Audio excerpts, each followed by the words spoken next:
சிறகடிக்க ஆசையிலே இன்னைக்கான எபிசோட் என்னன்னு பார்க்கலாம். மனோஜ் வந்து கால் பேசிட்டு இருக்காங்க. அப்போ வந்து ஒரு கஸ்டமர் வராங்க. அதுவும் குழந்தையோட வராங்க. அந்த குழந்தை வந்து ஐஸ்கிரீம் வேணும்னு சொல்லிட்டு அடம் பிடிச்சிட்டு அழுந்துட்டே வராங்க உள்ள. அப்போ வந்து மனோஜ்க்கு வந்து டிஸ்டர்பன்ஸாக இருக்குது அந்த கால் பேசுகிறப்போ.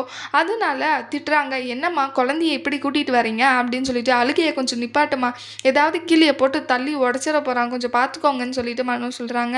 அதையும் கேட்காம மனோஜ்கிட்டே விட்டுட்டு போயிடுறாங்க அந்த அம்மா.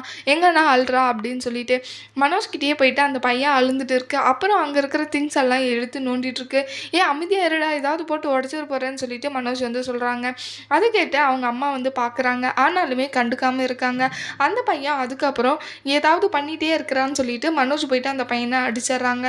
அதை பார்த்தா அவங்க அம்மா வந்து, எதுக்காக என் பையனை அடிக்கிறீங்க, நீ அடிக்கிறதுக்கு தான் பெற்று விட்டுருக்கேனா அப்படின்னு சொல்லிட்டு ஊராமுட்டைய புள்ளிய வேற அடிக்கிற, உனக்கெல்லாம் எவ்வளோ தைரியம்னு சொல்லிட்டு திட்டுறாங்க. எதுக்காக என் பையனை அடிக்கிறீங்கன்னு சொல்கிறாங்க. நீங்கள் தானேங்க சொன்னீங்க 2 அடி போட்டால் சரியாக போயிடுவான்னு சொல்லிட்டு, அதுக்கு தான் நான் அடித்தேன் அப்படின்னு சொல்கிறாங்க. அதுவும் நான் ஒரு அடி தான் அடித்தேன்னு சொல்லிட்டு மனோஜ் கிண்டல் பண்ணிட்டு இருக்காங்க. குழந்தனா அப்படி தான் இருப்பான், அதுக்காக அடிப்பியா அப்படின்னு சொல்லிட்டு திட்டுறாங்க. உனக்கு குழந்த இருக்கா உனக்குலாம் குழந்தையே பிறக்காது, நீ எல்லாம் அப்பாவே ஆக மாட்ட அப்படின்னு சொல்லிட்டு திட்டிட்டு போயிடுறாங்க. அது கேட்ட மனோஜ்க்கு வந்து ரொம்பவே கஷ்டமாயிடுது.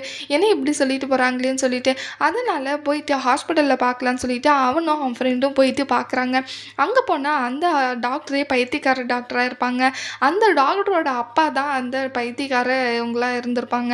அவங்க வந்து தெரியாமல் அந்த சேரில் உட்காந்துட்டு இருப்பாங்க. அந்த டாக்டர் சொல்கிறாங்க, உங்களுக்கு குழந்தை பிறக்கணுன்னா நீங்கள் குழந்தையா மாறுங்க.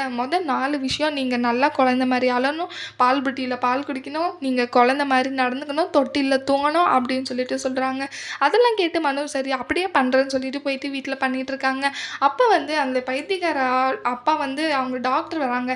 யாரை எங்கள் அப்பாவை இங்கே கொண்டு வந்து வச்சுது, எதுக்காக இந்த மாதிரி எல்லாம் பண்ணிகிட்ருக்கீங்க, கஸ்டமர் யாராவது வந்தாங்களா அப்படின்னு சொல்லிட்டு சொல்கிறாங்க. யாரும் வரல டாக்டர் அப்படின்னு சொல்லிட்டு, ஏன் அந்த பைத்தியம்ன்றவங்களும் தெரியாமலே அவங்க சொன்ன விஷயத்த கேட்டு மனோஜ் போயிட்டு அப்படியே பண்ணிகிட்ருக்காங்க. அப்போ ரோகிணி வந்து என்னன்னு கேட்குறாங்க. அதுக்கு முன்னாடி மனோஜ் வந்து தொட்டில் கட்டிகிட்டு இருப்பாங்க வீட்டில். ரோகிணி அதை பார்த்துட்டு, என்ன மனோஜ் பண்ணிகிட்ருக்க அப்படின்னு சொல்லுவாங்க. தொட்டில் கட்டிகிட்டு இருக்க ரோகிணி, நீ பார்த்தா தெரியலையா உனக்கு அப்படின்னு சொல்லிட்டு சொல்கிறாங்க.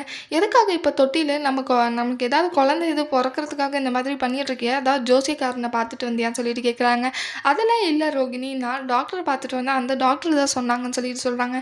உண்மையிலேயே நீ டாக்டர் தான் பார்த்தியா, இல்லை வேறு யாராவது பார்த்துட்டு வந்து பேசிகிட்டு இருக்கியா, இதெல்லாம் வீட்டில் தெரிஞ்சால் எல்லாம் நல்லா சிரிப்பாங்க மனோஜ், எதுக்காக இந்த மாதிரி எல்லாம் பண்ணிகிட்ருக்கேன்னு சொல்கிறாங்க.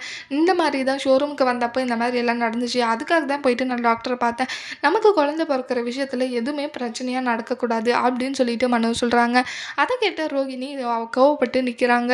ஏன் மனோஜ் இந்த மாதிரி எல்லாம் நடந்துக்கிற, வீட்டில் எல்லாருமே பார்த்து கிண்டல் பண்ணுவாங்கன்னு சொல்லிட்டு சொல்கிறாங்க. ரோகிணிக்கிட்டே கேட்குறாங்க, பால் இருக்கா வீட்டில், பால் காய வச்சிருக்கியா அப்படின்னு சொல்லிட்டு சொல்கிறாங்க. சரி பால் பெட்டி இருக்கா வீட்டில் அப்படின்னு சொல்லிட்டு கேட்குறாங்க. இப்போ அதெல்லாம் எதுக்காக மனோஜ் உனக்கு அப்படின்னு சொல்லிட்டு கேட்குறாங்க. சரி போயிட்டு பால் காய வச்சு அதில் ஊற்றி கொண்டு வா அப்படின்னு சொல்லிட்டு கேட்குறாங்க. அதை கேட்ட ரோகிணிக்கு ரொம்பவே ஷாக். இன்னும் என்னெல்லாம் நடக்க போகுதுன்னு சொல்லிட்டு வரப்போகிற எபிசோடில் பார்க்கலாம். இந்த வீடியோ பிடிச்சிருந்தா லைக் பண்ணுங்கள். பாய்.